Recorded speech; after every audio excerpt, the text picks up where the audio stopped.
இதான் சைலண்ட் போட்டுருங்க. Thank you.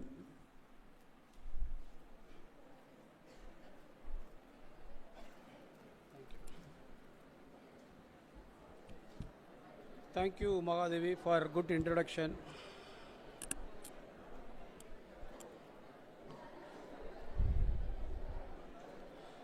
Front ரோவில் இருக்கீங்கள, நீங்கள் தான் வாட்ச் கட்டியிருக்கீங்க. கரெக்டாக எனக்கு 12:30க்கு ஞாபகப்படுத்துங்க, வைண்ட் அப் பண்ணிவிடுவேன். அதுக்கப்புறம் நீங்கள் ஏதாவது டவுட்ஸ் கேட்டிங்கன்னா நான் சொல்லுவேன். ரொம்ப செஷன் ப்ரொலாங் பண்ணக்கூடாது. எவ்வளவு லேட் ஆனாலும் 1 o'clock நம்ம முடிச்சிடணும். ஒரு சின்ன அனௌன்ஸ்மெண்ட்டு, நீங்கள் நான் சொல்கிறத கேட்டு நீங்கள் உங்களுக்கு காது கேட்டுக்கிட்டே இருக்கணும், மைண்டு ப்ராசஸ் பண்ணிகிட்டு இருக்கணும், கையை எழுதிக்கிட்டே இருக்கணும். அந்த மாதிரி நோட்ஸ் எடுங்க.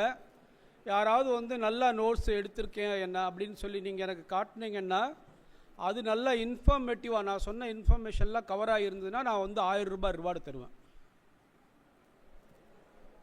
இல்லை, சீரியஸாக சொல்கிறேன். நான் அந்த ஹேபிட்டை நீங்கள் டெவலப் பண்ணணும். ஏன்னா காலையில் செக்ரட்டரிகிட்ட பேசும்போது நான் சொல்லிகிட்டு இருந்தேன், ஆர்டிஃபிஷியல் இன்டெலிஜென்ஸ் எக்ஸாம் எழுதாது, அது நமக்கு ஹெல்ப் தான் பண்ணணும். ஸோ கெப்பாசிட்டி பில்டிங்கிறது ரொம்ப ரொம்ப தவிர்க்க முடியாத விஷயம். ஸோ ஜென்ரலான விஷயங்களுக்குள்ளே போக வேண்டாம், நம்ம சப்ஜெக்டுக்குள்ளே ஆரம்பிக்கலாம். 12:15 ஆச்சு, ஷார்ப்பாக நான் 12:30க்கு முடிச்சுடுவேன். 11:15 ஆச்சு. இந்த குரூப் 1 எக்ஸாமினேஷன்னா என்ன அப்படிங்கிறத முதல்ல தெரிஞ்சுக்கணும். நம்ம ஒரு மாநில அரசு அந்த மாநிலத்தில் இருக்கக்கூடிய உயர் பதவிக்காக, எந்த மாநில அரசாக இருந்தாலும் பரவாயில்லை, அது தமிழ்நாடாக இருந்தாலும் சரி, கேரளாவாக இருந்தாலும் சரி, கர்நாடகாவாக இருந்தாலும் சரி, தெலுங்கானாவாக இருந்தாலும் சரி, ஒரு மாநில அரசு அந்த மாநிலத்தில் இருக்கக்கூடிய உயர்ந்தபட்ச பதவிக்கு அந்த மாநில அரசே தேர்வு நடத்தி எடுத்துக்கொள்கின்ற அந்த முறைக்கு பார்த்தீங்க அப்படின்னு சொன்னால் பப்ளிக் சர்வீஸ் கமிஷன் தேர்வுகள்னு பேர். ஆனால் நேஷ்னல் லெவலில் ஆல் இண்டியா லெவலில் எடுத்தாங்கன்னு சொன்னால் அது யூனியன் பப்ளிக் சர்வீஸ் கமிஷன் தேர்வுகள்னு பேர். யூனியன் பப்ளிக் சர்வீஸ் கமிஷனில் தேர்வு செய்யப்பட்டவர்கள் அவர்கள் இந்தியா முழுவதும் எங்கே போட்டாலும் போய் வேலை செய்கிறதுக்கு தயாராக இருக்கணும். கோவில்பட்டியில் ஒருத்தர் யூனியன் பப்ளிக் சர்வீஸ் கமிஷன் எழுதி ஒருத்தர் வாங்கியிருக்கிறாரு, நல்ல ஒரு மார்க் ஸ்கோர் பண்ணி ஒரு IPS ஆஃபீஸராக இருக்கிறார் அப்படின்னா, அவரை பீகாரில் போட்டால் கூட அவர் வேலை செய்கிறதுக்கு தயாராக இருக்கணும். ஆனால் தமிழ்நாடை பொறுத்த வரைக்கும் தமிழ்நாடு பப்ளிக் சர்வீஸ் கமிஷனில் குரூப் 1ல் ஒருத்தர் செலக்ட் ஆனார்னா, தமிழ்நாட்டில் இருக்கக்கூடிய எந்த ஒரு மாவட்டமாக இருந்தாலும் அந்த மாவட்டத்தில் அவர் வேலை செய்ய தயாராக இருக்க வேண்டும். தமிழ்நாட்டில் நடைபெறுகின்ற உயர்ந்தபட்ச தேர்வு குரூப் 1 தேர்வுகள் தான். எந்தெந்த போஸ்ட்டுக்கெல்லாம் இந்த தேர்வுகள் நடக்குது அப்படின்னு சொன்னால், நான் ஒரு சில போஸ்ட்டு மட்டும் சொல்கிறேன், எல்லா போஸ்ட்டையும் நான் கவர் பண்ண விரும்பலை. முக்கியமாக மெயினாக டெப்டி கலெக்டருக்கு நடத்துகிறாங்க, அப்புறம் டிஎஸ்பிக்கு நடத்துகிறாங்க, அப்புறம் கமர்ஷியல் டேக்ஸ் ஆஃபீஸருக்கு நடத்துகிறாங்க, அப்புறம் deputy registrar of cooperative societies அதுக்கு நடத்துகிறாங்க, அப்புறம் assistant director of rural development அதுக்கு நடத்துகிறாங்க, அதுக்கப்புறம் பார்த்திங்கன்னா டிஸ்ட்ரிக்ட் எம்ப்ளாய்மெண்ட் ஆஃபீஸர் அந்த போஸ்ட்டுக்கு நடத்துகிறாங்க, டிவிஷனல் ஃபயர் ஆஃபீஸர் அந்த போஸ்ட்டுக்கு நடத்துகிறாங்க. இந்த மாதிரி நிறைய போஸ்ட் இருக்குது. இந்த போஸ்டினுடைய பியூட்டி என்ன, இந்த போஸ்டினுடைய அழகு என்ன, இந்த போஸ்டினுடைய ஸ்பெஷல் ஃபியூச்சர்ஸ் என்ன, இந்த போஸ்டினுடைய சிறப்பம்சம் என்ன அப்படின்னு கேட்டால், ஒருத்தர் டெப்டி கலெக்டராக செலக்ட் ஆனார்னா அவர் 8 வருஷத்தில் கலெக்டர் ஆகிடுவார். அவருக்கு ஐஏஎஸ் கொடுத்ததுக்கப்புறம் தான் டிஸ்ட்ரிக்டில் கலெக்டராக போடுவாங்க. அதுக்கப்புறம் அவர் அப்படியே கொஞ்சம் கொஞ்சமாக ப்ரொமோஷன் ஆகி ஐஏஎஸ் ஆஃபீஸர் கலெக்டராக இருக்கிறவர் ஜாயிண்ட் செக்ரட்டரி ரேங்க். அதுக்கப்புறம் பார்த்தீங்க அப்படின்னா அவர் அடிஷ்னல் சீஃப் செக்ரட்டரி வரைக்கும் போவார். சீஃப் செக்ரட்டரி ஆக முடியாது, ஏன்னா அதுக்குரிய சர்வீஸை ஒரு வரையறுத்திருக்காங்க. குறைந்தபட்சம் 25 வருடங்கள் தொடர்ந்து ஐஏஎஸ்ல இருந்துட்டு இருந்தால் தான் சீஃப் செக்ரட்டரி ஆக முடியும். அந்த அளவுக்கு இவருக்கு இருக்காது. ஐஏஎஸ் கன்ஃபர் ஆகும் போதே ஒரு 6-7 வருஷம் கழித்து தான் கன்ஃபர் ஆகும். அதனால் இவங்களுக்கு முடியாது. டெப்டி சூப்பரண்ட் ஆஃப் போலீஸ் அப்படின்னு சொன்னால் எங்களை மாதிரி இப்போ நாங்கள்லாம் டெப்டி சூப்பரண்ட் ஆஃப் போலீஸை தான் போனோம். நாங்கள் செலக்ட் ஆனதுக்கப்புறம் ஒரு 6 வருஷம் அல்லது 8 வருஷத்துக்குள்ளே எங்களுக்கு ஐபிஎஸ் கன்ஃபர் பண்ணுவாங்க. ஐபிஎஸ் கன்ஃபர் பண்ணி ஆல் இண்டியா சர்வீஸ் ஆகிடுச்சுன்னா அதுக்கப்புறம் டிஸ்ட்ரிக்டில் எஸ்பியாக இருப்போம், அதுக்கப்புறம் டிஐஜியாக இருப்போம், அதுக்கப்புறம் ஐஜியாக இருப்போம். ஏஜ் கொஞ்சம் கம்மியான ஏஜ்லேயே நம்ம உள்ளே வந்தோம்னா ஏடிஜிபி வரைக்கும் நம்ம உயர்ந்தபட்சம் நம்ம போவோம். இது டிஎஸ்பி போஸ்ட்டில் இருக்கக்கூடிய இது மாதிரி ஒவ்வொரு போஸ்ட்டுக்குமே பார்த்தீங்க அப்படின்னு சொன்னால் ஒரு அழகு இருக்குது. தமிழ்நாடு பப்ளிக் சர்வீஸ் கமிஷனில் என்ன அட்வான்டேஜ், யூனியன் பப்ளிக் சர்வீஸ் கமிஷனை விட தமிழ்நாடு பப்ளிக் சர்வீஸ் கமிஷனில் என்ன அட்வான்டேஜ் அப்படின்னா, நம்மளோட போட்டி போடக்கூடியவங்க தமிழ்நாட்டை சேர்ந்தவங்களை மட்டும்தான் இருப்பாங்க. ஆல் இண்டியா லெவலில் வந்து வரமாட்டாங்க. யூனியன் பப்ளிக் சர்வீஸ் கமிஷனுக்கு நீங்கள் போனீங்கன்னா பீகார்லேருந்து வந்து வருவாங்க, குஜராத்லேருந்து வருவாங்க, ராஜஸ்தான்லேருந்து வருவாங்க, மத்திய பிரதேஷ்லேருந்து வருவாங்க, மகாராஷ்டிராலேருந்து வருவாங்க. அங்கே வந்து காம்படிஷன் ரொம்ப அக்யூட்டாக இருக்கும். அதனால் அது வந்து கொஞ்சம் ஸ்லைட்டாக வந்து டிஃபிகல்ட்டாக இருக்கும். ஆனால் என்னுடைய அனுபவம் என்னென்னா, குரூப் 1 சர்வீஸ் கிளியர் பண்ணுறதை விட யூபிஎஸ்சி கிளியர் பண்ணுறது வந்து ரொம்ப ஈஸி. என்ன காரணம்னா, யூபிஎஸ்சி ரெகுலராக ஒவ்வொரு வருஷமும் வந்து அவங்க கால் ஃபார் பண்ணிகிட்டே இருப்பாங்க. ஆனால் டிஎன்பிஎஸ்சியில் அந்த மாதிரி ரெகுலராக பண்ணுவாங்கன்னு சொல்ல முடியாது. இப்போ ஆஃப்லேட் ரெகுலராக பண்ணிகிட்டு இருக்காங்க.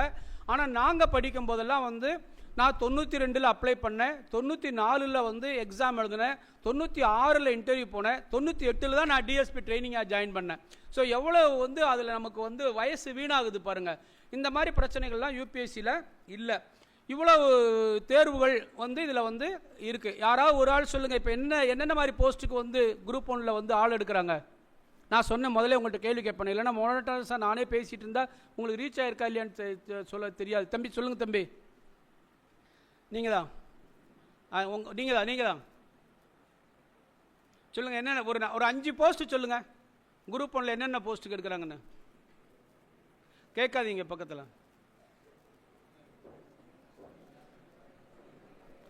தம்பி சீரியஸாக இருங்கப்பா, கொஞ்சம் சீரியஸாக இருங்க.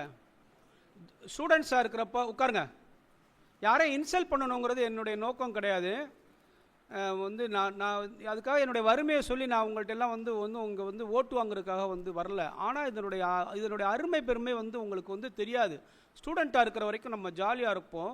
பட் இந்த ஸ்டூடெண்ட் லைஃப்பை முடிச்சுட்டு வெளியில் போனோம்னா அதுக்கப்புறம் வந்து பார்த்தீங்கன்னா சீர்ந்தெடுக்க யாரும் வந்து ஆள் இருக்க மாட்டாங்க. நீங்களே இன்னும் 4 வருஷம் கழித்து திரும்ப வந்து நான் அந்த காலேஜில் படித்த ஸ்டூடெண்ட் சார் அப்படின்னா, ஓ சோவாட் அப்படிம்பாங்க. உங்களுக்கு அதனால சோவாட்பாங்க.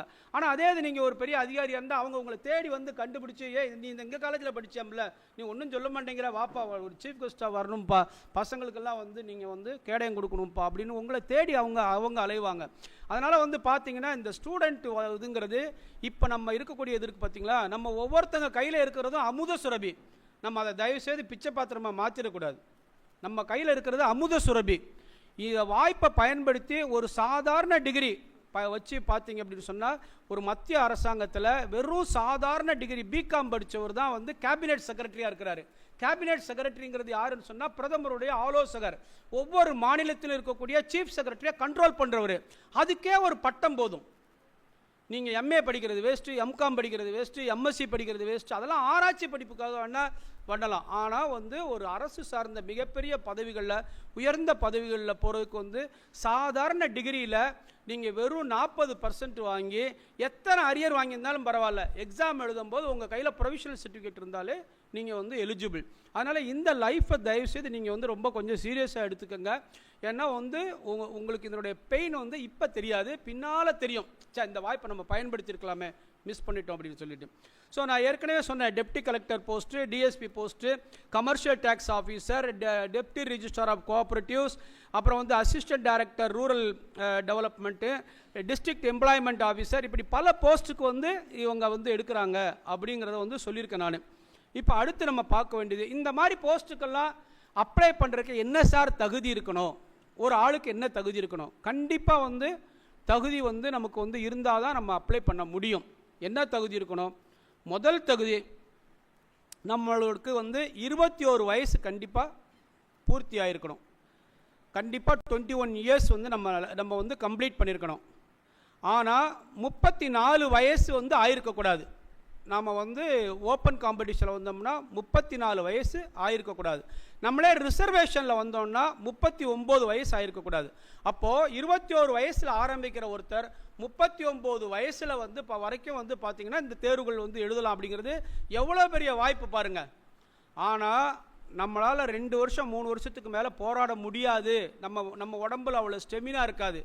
யார் கேட்டாலும் என்ன படிச்சுட்டு இருக்கேன்னா, நான் வந்து இந்த மாதிரி டிஎஸ்பி ஆக போகிறேன், டிஎஸ்பி ஆக போகிறேன்னு ஒரு தடவை சொன்னால் பரவாயில்ல, 4 தடவை சொன்னால் பரவாயில்ல, நீங்கள் வந்து எப்போ கேட்டாலும் அது மாதிரி சொல்லிட்டு இருந்தீங்கன்னா உங்கள் தெருவில் இருக்கிறவங்க உங்கள் ஊரில் இருக்கிறவங்களே சொல்லுவாங்களே, அவன் ஒருத்தன் இந்த டிஎஸ்பி ஆக போகிறேன்னு ஒருத்தன் மெண்டல் சொல்லிட்டு அலையவனப்பா, அவன் எங்கே ஆளை காணோம் அப்படின்னு சொல்ல ஆரம்பிச்சிருவாங்க. அதனால் 2 இயர்ஸ் அல்லது 3 இயர்ஸில் வந்து நம்ம வந்து அச்சீவ் பண்ணால் தான் நம்மளால் வந்து ஒரு நல்ல நிலைமைக்கு போக முடியும். ஏஜ் ஆக ஆக ஆக ஆக ஆக ஆக நம்மளுடைய பாடியினுடைய விட்டாலிட்டின்னு என்ன, நம்மளுடைய உழைப்பு, நம்மளுடைய உற்பத்தி திறன், நம்ம சாதிக்கக்கூடிய அந்த கெப்பாசிட்டி எல்லாமே நம்மளை விட்டு கொஞ்சம் கொஞ்சம் கொஞ்சம் கொஞ்சம் கொஞ்சம் குறைஞ்சி போயிட்டே இருக்கும். எப்படி இந்த வயசில் நீங்கள் வந்து 1 மணி நேரம் அல்லது 2 மணி நேரம் விளையாண்டிங்கன்னா இன்னும் வந்து உங்களுக்கு 10 வருஷம் 20 வருஷம் கழிச்சு உங்களுடைய இது வந்து 40 நிமிஷம் ½ அன் ஹவர் அப்படியே குறைஞ்சிக்கிட்டே தான் போகும். பாடியினுடைய இது வந்து ஸ்ட்ரென்த். அதனால தான் இளமையில் கல் அப்படின்னு வந்து சொன்னாங்க. சின்ன வயசுலேயே நம்ம வந்து எவ்வளோ லேர்ன் பண்ணிக்க முடியுமோ அவ்வளோ லேர்ன் பண்ணிக்கணும். ஸோ 21 வயசு வந்து கண்டிப்பாக ஆயிருக்கணும். 34 வயசு ஆயிருக்கக்கூடாது. ரிசர்வேஷனில் வர்றவங்களா இருந்தால் 39 வயசு ஆயிருக்கக்கூடாது. கரெக்டாக நீங்கள் கேட்டுக்கிட்டே வாங்க, ஹிண்ட்ஸ் எடுங்க. நான் இடையில எழுப்பி யாராவது கேட்பேன். அதனால் நீங்கள் என்னை வந்து தப்பாக நினச்சிங்கன்னா அதை பற்றி நான் வருத்தப்பட மாட்டேன். ஏன்னா உங்களுக்காக நான் வந்து விடிய உட்காந்து வந்து ஒரு ஹிண்ட்ஸ் எடுத்துகிட்டு வரும்போது நீங்கள் பலனடைய போகிற ஆட்கள் ஹிண்ட்ஸ் எடுக்கிறதுல தப்பு இல்லை. நான் ஐஜியாக இருந்து ரிட்டையர்ட் ஆகிட்டேன். எனக்கு நல்ல லட்சக்கணக்கில் வந்து அரசாங்கம் வந்து பென்ஷன் கொடுக்குது. இனிமேலுக்கு நான் அந்த மாதிரி உங்களுக்கு சொல்லி நான் பலனடையணும்னு அவசியம் இல்லை. என்னுடைய ஒரே ஒரு ஆசை, என்ன மாதிரி கஞ்சிக்கு இல்லாத ஒரு குடும்பத்திலேருந்து ஒருத்தங்க உட்காந்துருப்பான், அவன் வந்து என்னை மாதிரி ஒரு நிலைமைக்கு வரணும். வந்தால் நான் பிறந்ததுக்கு வந்து ஒரு பலன் இருக்குது. என்னுடைய இதை வந்து என்னோட நான் வந்து அப்படியே முடிச்சுட்டு போயிடக்கூடாது. நான் அதை வந்து கண்டிப்பாக அடுத்தவங்களுக்கு கடத்தணும். அப்படின்னா தான் அடுத்த தலைமுறையில் வந்து யாராவது ஒருத்தன், நான் வந்து முத்துசாமி சார் இது மாதிரி பேசினார், அப்போ நான் கேட்டேன், அதுக்கப்புறம் தான் நான் இது மாதிரி முயற்சி பண்ணேன்னு சொன்னேன்னா I will be more happy. இந்த எஜுகேஷன் இந்த குவாலிஃபிகேஷன்ஸ் பார்க்குறாங்கல்ல, ஏஜ் 21 வயசு ஆயிருக்கணும், 34 வயசு ஆயிருக்கக்கூடாதுன்னு சொல்கிறாங்கல்ல, அதுக்கு என்னென்ன ஆதாரங்கள் அவங்க வந்து கேட்குறாங்க. முதல் ஆதாரம் வந்து 10th mark sheet. 10th mark sheet தான் நமக்கு ஒரு எல்லாத்துக்குமே பேசிக். அதில் உங்களுடைய டேட் ஆஃப் பர்த் இருக்கும். அப்படி 10th மார்க் ஷீட்டில் இல்லைன்னா +2 மார்க் ஷீட். அவங்க எது பார்க்குறாங்கன்னு பார்த்துங்க. நீங்கள் பர்த் சர்டிஃபிகேட்லாம் அப்புறம் தான் கேட்பான், இது இல்லைனா தான் கேட்பான். அப்புறம் 3வது வந்து உங்களுடைய டிகிரி மார்க் ஷீட்டில் இருக்கக்கூடிய டேட் ஆஃப் பர்த். இதெல்லாம் இல்லைனா தான் 4வது வந்து நீங்கள் வந்து பஞ்சாயத்துலேயோ அல்லது கார்பரேஷன்லேயோ அல்லது வந்து கவர்மெண்ட் ஹாஸ்பிட்டல்லையோ வாங்கின பர்த் சர்டிஃபிகேட். அதுக்கப்புறம் வந்து இது எதுவுமே கிடைக்கலனா தான் கடைசியில் நீங்கள் உங்களுடைய ஸ்கூல்லையோ காலேஜ்லையோ படித்த ட்ரான்ஸ்ஃபர் சர்டிஃபிகேட். இதை தவிர வேறு எந்த ஆதாரம் கொடுத்தாலும் உங்களுடைய பர்த்தை வந்து ஃபிக்ஸ் பண்ணுறதுக்கு அவங்க அரசாங்கம் எடுத்துக்கொள்ள மாட்டார்கள். அப்போ எத்தனை ஆதாரம்? 10th mark sheet, +2 mark sheet, degree mark sheet. இதில் ஏதாவது ஒன்று இருந்தால் போதும். டிகிரி மார்க் ஷீட்டு அல்லது வந்து உங்களுடைய பர்த் சர்டிஃபிகேட்டு அல்லது ட்ரான்ஸ்ஃபர் சர்டிஃபிகேட். இந்த 5ல் ஒன்று இருக்கணும் உங்களுடைய ஏஜை வந்து நீங்கள் ஃபிக்ஸ் பண்ணுறதுக்கு. இது வந்து முதல் கிரைட்டீரியா. 2வது கிரைட்டீரியா, நீங்கள் கண்டிப்பாக 10+2+3 பேட்டர்னில் படிச்சிருக்கணும். அப்படின்னா என்ன அர்த்தம்? 10+2+3 பேட்டர்னில் படிச்சிருக்கணும்னா 10th வந்து எக்ஸாம் எழுதி பாஸ் பண்ணதுக்கப்புறம் 2 வருஷம் வந்து ஹையர் செகண்டரி படிச்சுட்டு அதுக்கப்புறம் 3 வருஷம் டிகிரி படிக்கணும். இந்த ஹையர் செகண்டரி 2 வருஷம் படிக்கிறதுக்கும் பதிலாக நீங்கள் டிப்ளமோ கூட படிக்கலாம், ஒன்றும் தப்பு கிடையாது. அது ஈக்குவலன் டு ஹையர் செகண்டரி. ஆனால் நீங்கள் 10th முடிச்சுட்டு அதுக்கப்புறம் நேரடியாக நான் டிகிரி அப்ளை பண்ணியிருக்கிறேன், நான் நேரடியாக டிகிரி வாங்கியிருக்கேன், நான் வந்து +2 படிக்கலை, கரஸ்பாண்டன்ட் கோர்ஸில் நான் வந்து நேரடியாக டிகிரி வாங்கிட்டேன்னா you are not eligible to become an IAS officer or IPS officer. அதை நீங்கள் ஞாபகம் வச்சுங்க. உங்களால் ஆக முடியாது. நீங்கள் கான்ஸ்டபிள் ஆகலாம், சப் இன்ஸ்பெக்டர் ஆகலாம், ஆனால் நீங்கள் IAS IPS அதிகாரியாக ஆக முடியாது. அப்போ வந்து இந்த அரசு, மத்திய அரசும் சரி மாநில அரசும் சரி, இந்த 2 வருஷ படிப்பு 10th அப்புறம் டிகிரிக்கு முன்னால் 2 வருஷ படிப்புக்கு அவங்க எவ்வளோ முக்கியத்துவம் கொடுக்குறாங்க அப்படிங்கிறத நீங்கள் புரிஞ்சுக்கலாம். ஸோ கண்டிப்பாக வந்து 10+2+3 பேட்டர்னில் நீங்கள் படிச்சிருக்கணும். முதல்ல என்ன சொன்னேன்? கண்டிப்பாக 21 வயசு இருக்கணும், 34 வயசு ஆயிருக்கக்கூடாது அல்லது 39 வயசு ஆயிருக்கக்கூடாது. கண்டிப்பாக 10+2+3 பேட்டர்னில் நீங்கள் படிச்சிருக்கணும். 3வது கண்டிஷன், நம்ம தமிழ்நாட்டை பொறுத்த வரைக்கும் கண்டிப்பாக நீங்கள் வந்து அப் டு டிகிரி முடிக்கிற வரைக்கும் எங்கேயாவது ஒரு இடத்துல தமிழ் லாங்குவேஜ் நீங்கள் வந்து பேப்பர் எழுதி பாஸ் பண்ணியிருக்கணும். தமிழ் லாங்குவேஜ் பேப்பர் எழுதி, அது 10th நீங்கள் தமிழ் படித்தாலும் சரி, இல்லை +2 நீங்கள் தமிழ் படித்தாலும் சரி, அல்லது வந்து நீங்கள் சார் இங்கே முன்னால் வாங்க சார், பாலமுருகன் சார்,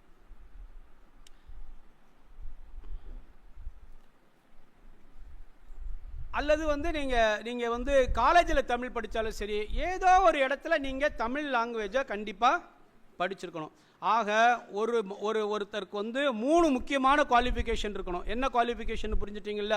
கண்டிப்பாக 10+2+3 பேட்டர்னில் படிச்சிருக்கணும். கண்டிப்பாக வந்து அவர் வந்து பார்த்தீங்க அப்படின்னு சொன்னால் வந்து இது மாதிரி தமிழ் லாங்குவேஜ் ஏதாவது படிச்சிருக்கணும். கண்டிப்பாக அவருக்கு வந்து ஏஜ் வந்து 21 வயசு ஆயிருக்கணும், 34 வயசு ஆயிருக்கக்கூடாது, அல்லது 39 வயசு ஆயிருக்கக்கூடாது. இது இல்லாமல் டிஎஸ்பி போஸ்ட்டுக்கு மட்டும் எக்ஸ்ட்ரா குவாலிஃபிகேஷன் கொஞ்சம் ஃபிக்ஸ் பண்ணி வச்சுருக்காங்க. அது என்ன எக்ஸ்ட்ரா குவாலிஃபிகேஷன்? ஒரு டிஎஸ்பி ஆகணும்னு ஆசைப்பட்டால் ஒரு பொண்ணு வந்து 155 சென்டிமீட்டராவது உயரம் இருக்கணும். ஒரு லேடிக்கு வந்து 154 தான் இருக்குன்னா அவங்களால ஒரு ஐபிஎஸ் அதிகாரியாக வர முடியாது. இது நார்த் வெஸ்டர்ன் ஸ்டேட்ஸ் இருக்கு இல்லையா, அஸ்ஸாம், திரிபுரா, மேகாலயா, அங்கேருந்து வந்து ஐபிஎஸ் அதிகாரிகள் நீங்கள் பார்த்துருக்கீங்களா? ரொம்ப குள்ளமாக இருப்பாங்க. யாராவது உங்களுக்கு வந்து தூத்துக்குடி டிஸ்ட்ரிக்டில் இருப்பாங்க, நீங்கள் வந்து பாருங்கள், அல்லது இனிமேல் ஃப்யூச்சரில் வருவாங்க பாருங்கள்.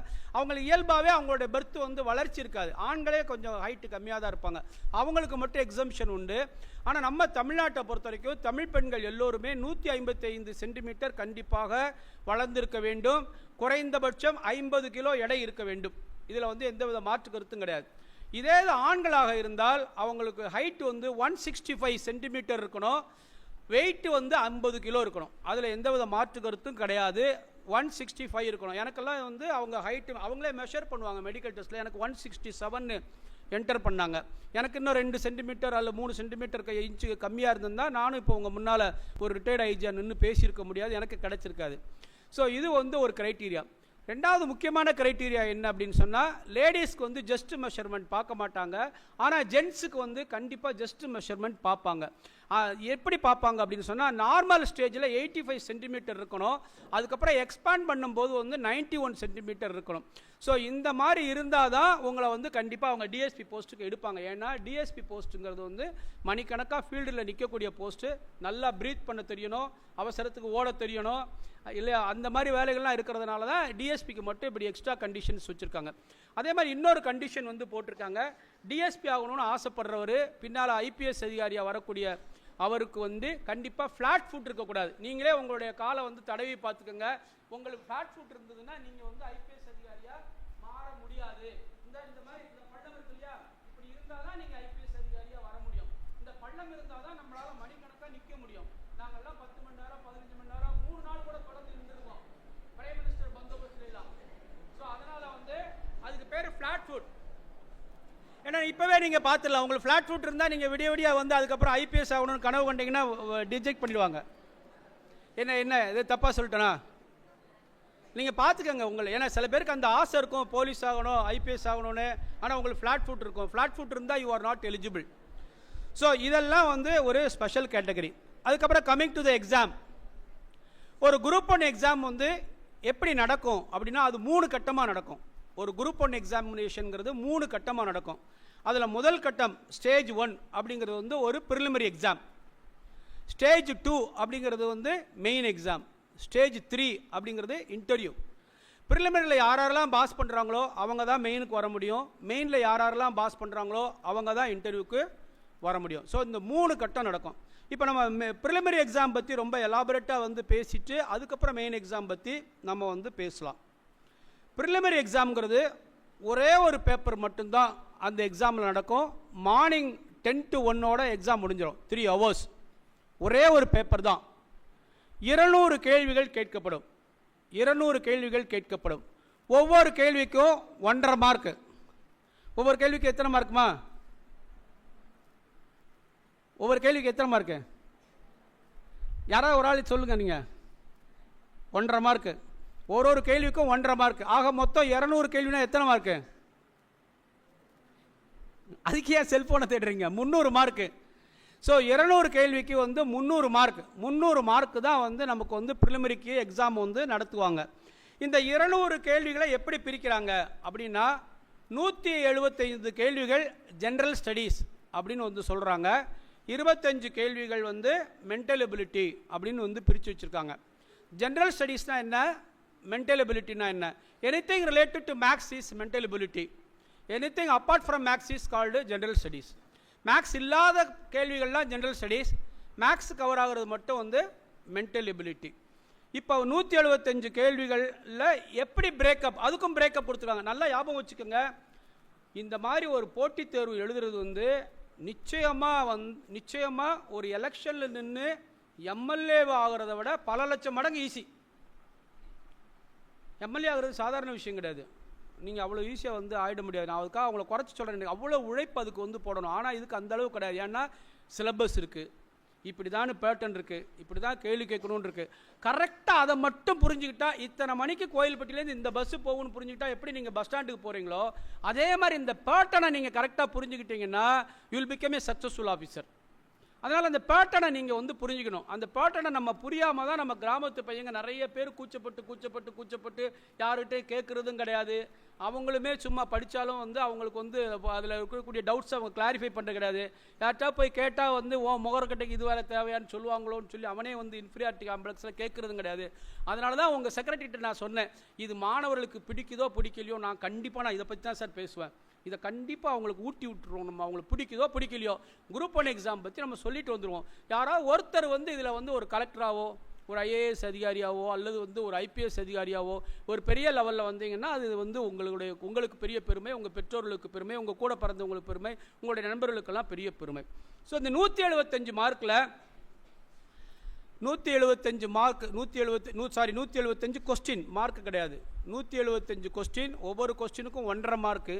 இந்த 175 கொஸ்டினில் அதிகமான கொஸ்டின் இந்தியன் எக்கனாமிலேருந்து கேட்பாங்க. 50 கேள்விகள் இந்திய பொருளாதாரத்திலேருந்து கேட்பாங்க. இந்திய பொருளாதாரம்னு நான் சொன்னேன், அதோடு நீங்கள் ஆட்டோமேட்டிக்காக நான் என்ன சொன்னாலும் தமிழ்நாடை பொறுத்த வரைக்கும் தமிழ்நாடு பொருளாதாரம்னு சேர்த்துக்கணும். இந்திய அரசியல்னு சொன்னால் தமிழக அரசியல்னு சேர்த்துக்கணும். இந்திய புவியியல்னு சொன்னால் தமிழக புவியியலையும் சேர்த்துக்கணும். ஏன்னா தமிழ்நாட்டில் அது கேட்காம இருக்கவே மாட்டாங்க. அதோட கிளப் பண்ணி கேட்பாங்க. ஆக இந்த புவியியலுக்கு வந்து 50 மார்க். அதுக்கப்புறம் பாலிட்டி ஒரு 40 மார்க். அதுக்கப்புறம் வந்து பொலிட்டிக்கல் மூமெண்ட்ஸ், அரசியல் இயக்கங்கள், என்னென்ன அரசியல் இயக்கங்கள் எப்பப்போ தோன்றிச்சு, எப்படி வளர்ந்தது, திராவிட இயக்கம் எப்படி தோன்றுது, திராவிட இயக்கத்தினுடைய தலைவர்கள்லாம் யார், அது வந்து இந்த போராட்டம்னா என்ன, அந்த போராட்டம்னா என்ன, வைக்கம் போராட்டம்னா என்ன, இப்படி பல கேள்விகள். அதுக்கு ஒரு 40 கேள்வி. ஹிஸ்ட்ரிக்கு வந்து 25 கேள்வி. ஹிஸ்ட்ரியில் வந்து 25 கேள்வி. அதில் விடுதலை போராட்டங்களும் உண்டு. இந்தியன் நேஷனல் மூமெண்ட் சேர்ந்தது தான் ஹிஸ்ட்ரி. அதுக்கப்புறம் ஜாகிரபிக்கு வந்து 10 கேள்வி. அதுக்கப்புறம் வந்து கடைசியாக சயின்ஸுக்கு 10 கேள்வி. இப்போ கூட்டி பாருங்கள், அதில் வந்து 175 கேள்வி வருதா. எக்கனாமிக்ஸ் 50, பாலிட்டி 40, அப்போ 90, மூமெண்ட்ஸ் வந்து ஒரு 40, அப்போ 130, ஹிஸ்ட்ரி வந்து 25, 155, ஜாகிரபி 10, 165, சயின்ஸ் 10, 175 கேள்விக்கும் பிரேக்கப் கொடுத்துட்டேன்னா நான். இப்போ இந்த பிரேக்கப்லேருந்து நீங்கள் தெரிஞ்சுக்க வேண்டிய விஷயம் என்ன அப்படின்னா, நீங்கள் ஒரு ஆர்ட்ஸ் ஸ்டூடெண்ட்டாக இருந்தால் எக்கனாமிக்ஸ்க்கு இம்பார்ட்டன்ஸ் கொடுத்து படிக்கணும். நீங்கள் ஒரு சயின்ஸ் ஸ்டூடெண்ட்டாக இருந்தால் இனிமேலுக்காவது நம்ம எக்கனாமியை பற்றி தெரிஞ்சுக்கணும். பார்ட்டர் சிஸ்டம்னா என்ன, மிக்சட் எக்கனாமினா என்ன, இந்தியன் எக்கனாமிக்கில் வந்து க்ரோத் ரேட் வந்து என்ன, ஜிடிபினா என்ன, இது மாதிரி நிறையா அந்த பேசிக்கான விஷயங்களை வந்து நம்ம தெரிஞ்சுக்கிட்டே இருக்கணும். ஒவ்வொரு நாளும் வாழ்க்கை போகிறதே தெரியாதுங்க. வாழ்க்கை வந்து ரொம்ப வேகமாக ஓடிடும். என்னடா நேற்று தானே நம்ம அந்த காலேஜுக்குள்ளே வந்த மாதிரி இருக்குது, அதுக்குள்ளே நமக்கு வந்து இதாகிடுச்சு அப்படின்னு. அதனால் டெய்லி நீங்கள் வந்து ஏதாவது வந்து சும்மா அப்படியே வந்து கற்றுக்கிட்டே இருக்கணும். விளையாட்டவே படிக்கணும், ஜாலியாகவே படிக்கணும். இந்த மாதிரி நிறையா ப்ரோக்ராம்ஸ் வந்து அட்டன் பண்ணணும். ஏதாவது காலேஜில் ஒரு கட்டுரை எழுத சொன்னாங்கன்னா அதுக்கு சின்சியராக வந்து அதுக்கு நீங்கள் ட்ரை பண்ணணும்.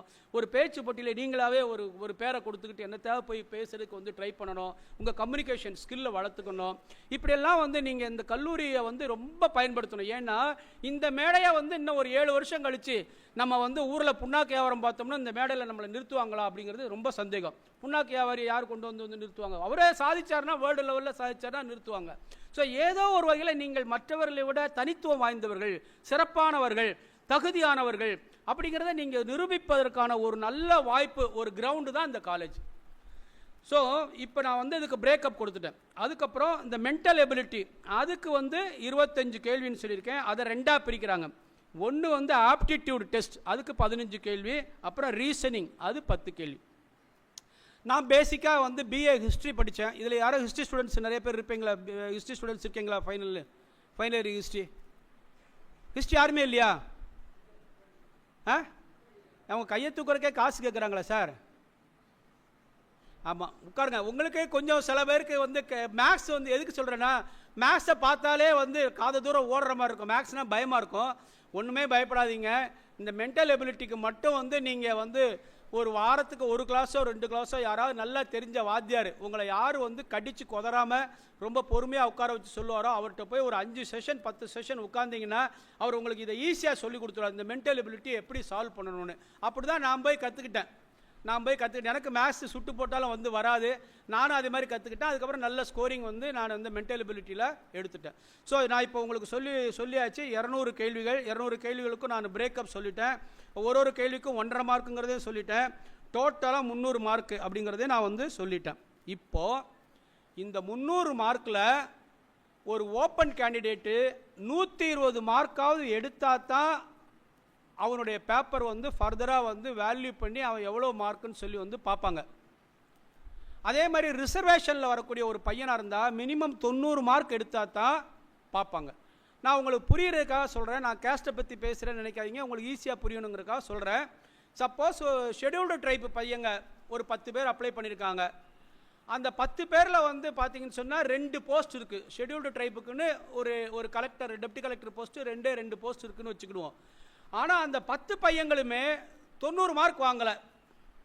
ஒருத்தன் 89 வாங்கியிருக்கான், ஒரு 88 வாங்கியிருக்கான், இன்னொருத்தன் வந்து 86 வாங்கியிருக்கான், இன்னொருத்தன் 70 வாங்கியிருக்கான், இன்னொருத்தன் 40 வாங்கியிருக்கான்னா இவங்களில் யாரையுமே அவங்க திரும்ப கூப்பிடவே மாட்டாங்க. அவ்வளோதான், உனக்கு பேசிக் தகுதி இல்லை, நீ அதோட ட்ராப் அப்படின்றவாங்க. அப்புறம் அடுத்த வருஷம் தான் நம்ம மறுபடியும் ட்ரை பண்ணணும்.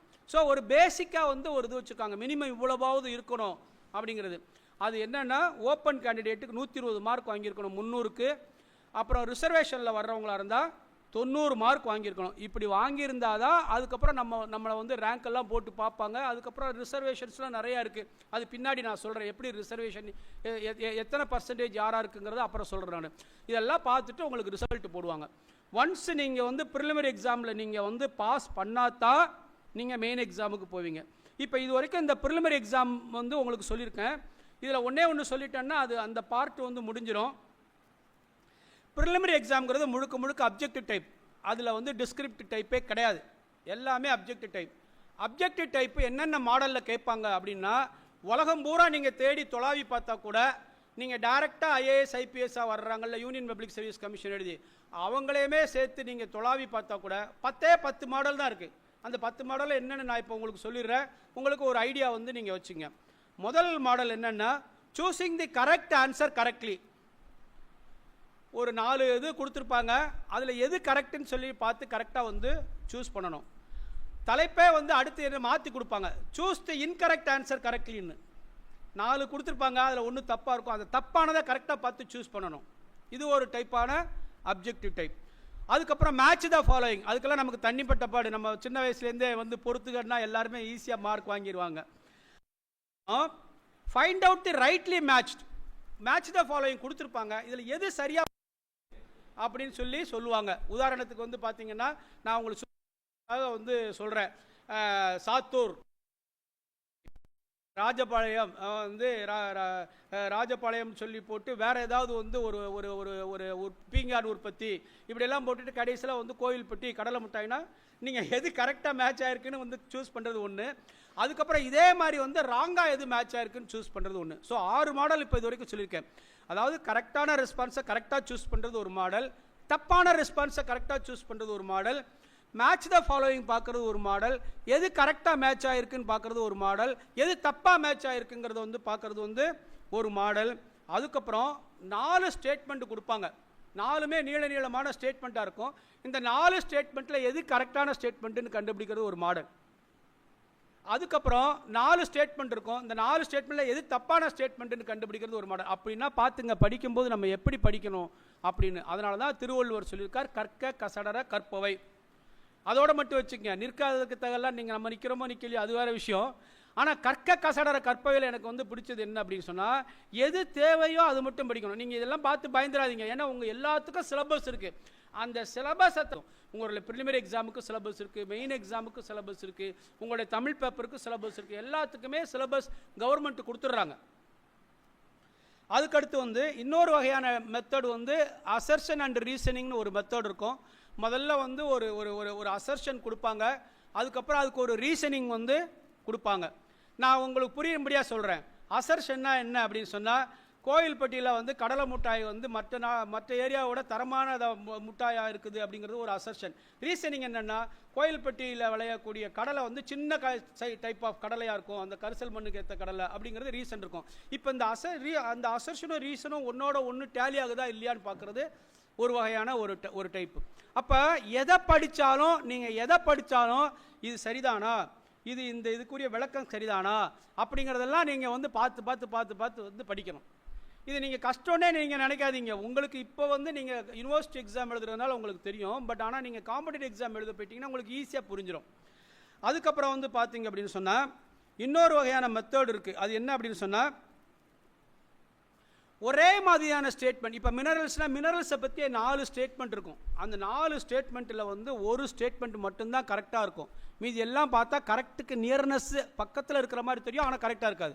அதை ரொம்ப அக்யூரேட்டாக கண்டுபிடிக்கிறது இது கொஞ்சம் டிஃபிகல்ட்டானது. சப்ஜெக்டில் இன்டெப்த் நாலேஜ் இருந்தால் தான் இதை வந்து பண்ண முடியும். இது ஒன்று. அதுக்கடுத்து ஹிஸ்ட்ரி ஸ்டூடெண்ட்ஸ் எல்லாருக்கும் தெரியும், கர்னாலஜி படி கால வரிசைப்படி அடுக்கப்பட்டிருக்கிறது சரியாக இருக்கா அப்படின்னு பார்க்குறது. ஸோ இந்த 10 டைப்பை தவிர வேறு எதுவுமே உங்களுக்கு கேட்குறதுக்கு வாய்ப்பே கிடையாது. உலகம் பூரா உள்ள, நான் சொல்கிறது உலகம் பூரா, நீங்கள் அமெரிக்காவில் கேட்டாலும் இந்த 10 டைப்புக்குள்ளே தான் கேட்கணும். நம்ம அமெரிக்காவுக்கு போக வேண்டிய அவசியம் இல்லை, அமெரிக்காவில் நம்ம எக்ஸாம் எழுத வேண்டிய அவசியம் இல்லை. ஆல் இண்டியா லெவல் எக்ஸாம் எழுதினாலும் இப்படி தான் கேட்பாங்க. தமிழ்நாடு பப்ளிக் சர்வீஸ் கமிஷன் எழுதினாலும் இப்படி தான் கேட்பாங்க. இப்போ யாருக்காவது ப்ரிலிமினரி எக்ஸாமில் வேறு ஏதாவது டவுட் இருக்கா, இல்லைன்னா நம்ம மெயின் எக்ஸாம் போயிடலாம். ப்ரிலிமினரி எக்ஸாமில் வேறு யாருக்காவது ஏதாவது டவுட் இருக்கா, ப்ரிலிமினரி எக்ஸாம்லேயும் ரிசர்வேஷன் உண்டு. ரிசர்வேஷன் பற்றி நான் கடைசியில் சொல்கிறேன், யாருக்கு எத்தனை பர்சன்டேஜ்னு. ப்ரிலிமினரி எக்ஸாம்லேயும் ரிசர்வேஷன் வந்து உண்டு. எத்தனை அட்டெம்ப்ட் வேணாலும் ஒருத்தர் வந்து எழுதலாம். அட்டெம்ப்ட் ரெஸ்ட்ரிக்ஷன்லாம் வந்து ஒன்றும் கிடையாது. ஷெட்யூல்டு காஸ்ட், ஷெட்யூல்டு ட்ரைப், அருந்ததியர்ஸ் இவங்க எல்லாத்துக்குமே வந்து பார்த்தீங்கன்னு சொன்னால் ஃபீஸ் எல்லாம் வந்து ஒன்றும் கிடையாது. ஃபீஸே வந்து ஒரு புடலங்காய் ஃபீஸ் தான். புடலங்காய் ஃபீஸ்னால் என்ன சொல்கிறேன்னா, ப்ரிலிமினரி எக்ஸாமுக்கு வெறும் 100 ரூபா தான். நம்மள எத்தனை பேருக்கு தெரியும் தெரியல, பல பேர் ஏமாற்றுவாங்க. எங்கள் வீட்டிலலாம் வசதி இல்லைங்க, இல்லைனா நான் அந்த காலத்துலேயே ஐஏஎஸ் எழுதியிருப்பேன். ஐஏஎஸ் எழுதிருக்கே அவன் 100 ரூபா தாங்க கேட்குறான் ஃபீஸு. அதில் என்ன கஷ்டம்னு நமக்கு வந்து தெரியல. ஆனால் நம்ம வந்து ஒரு விஜய் படத்துக்கு வந்து 500 ரூபா கொடுத்து டிக்கெட் எடுக்கிறோம். ஆனால் வெறும் 100 ரூபா கொடுத்து நம்ம அப்ளை பண்ண மாட்டோம். குரூப் 1 எக்ஸாமுக்கோ அல்லது வந்து சிவில் சர்வீஸ் எக்ஸாமுக்கோ அப்படி தான். வெறும் 100 ரூபா தான் ஃபீஸு. அதுவும் யாருக்கு? ஓப்பன் கேண்டிடேட்டுக்கு மட்டும்தான். ரிசர்வேஷன் உள்ளவங்களுக்கு ஃபீஸு கிடையாது. ரிசர்வேஷன் உள்ளவங்களுக்கு ஃபீஸ் கிடையாது. So preliminary exam over. இதில் யாருக்கா டவுட்ஸ் இருந்தால் கேளுங்க நீங்கள். ஏன்னா உங்களுக்கு புரியாமே நான் சொல்லிட்டு போனேன்னா வந்து அவ்வளோ வேஸ்ட்டு. தம்பி ஜென்ஸ் யாராவது கேளுங்கப்பா.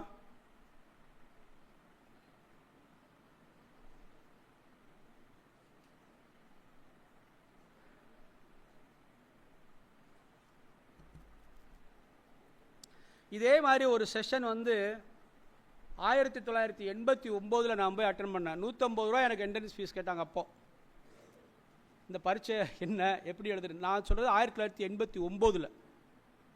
அப்படின்னா இதனுடைய வேல்யூ எல்லாம் பார்த்துக்கோங்க. இப்போ இதே மாதிரி வந்து உங்களுக்கு இந்த கோர்ஸை பற்றி நிறையா சொல்கிறதுக்கு நிறையா இன்ஸ்டியூட் இருக்குது. அவங்கெல்லாம் வந்து ஒரு 1.5 இவ்வளோ வாங்குறாங்க. வாங்கி உங்களுக்கு அட்மிஷன் போட்டு அதுக்கப்புறம் தான் அதை பற்றி சொல்லி கொடுக்குறாங்க. யாரும் வெளியில் இப்படி ஓப்பனாக வந்து சொல்கிறதில்ல. என்னம்மா ஏதாவது டவுட்ஸ் இருக்காம்மா கேளுங்க. நீங்கள் எந்திரிங்க. நீங்கள் உங்களை தப்பாக நினைக்காதீங்க. உங்கள் ஹெச்ஓடியோட பெர்மிஷனோட உங்களை எந்திரிக்க சொல்கிறேன் நான். சொல்லுங்கள், இது வரைக்கும் ப்ரிலிமினரி பற்றி நான் என்னெல்லாம் சொன்னேன். நீங்கள் ஸ்டாஃபா சரி பரவாயில்ல. ப்ரிலிமினரி எக்ஸாம் பற்றி நான் என்னெல்லாம் சொன்னேன் ரிப்பீட் பண்ணுங்கள். நீங்கள் தப்பாக நினைக்காதீங்க. இங்கே பாருங்கள், நீங்கள் you are like my daughter, don't think that I am hurting you, please repeat. நீங்கள் ரிப்பீட் பண்ணாதான் நான் சந்தோஷப்படுவேன். அட்லீஸ்ட் பரவாயில்ல, நான் சொன்னேன், இவ்வளோ கத்தி சொன்னேன், அது எங்கேயோ போயிருக்கு அப்படின்னு. இல்லைன்னா அது நிலத்தில் தண்ணியே விடாமல் நான் பாடி தண்ணி பாய்ச்சிக்கிட்டே போய் என்ன பிரயோஜனம்? சொல்லுங்கம்மா. பார்த்தே சொல்லலாம், ஒன்றும் தப்பு இல்லை.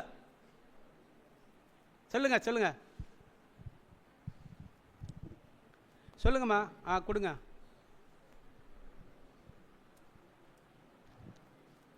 சார் 100 ரூபா பீஸ்ன்னு சொன்னீங்க.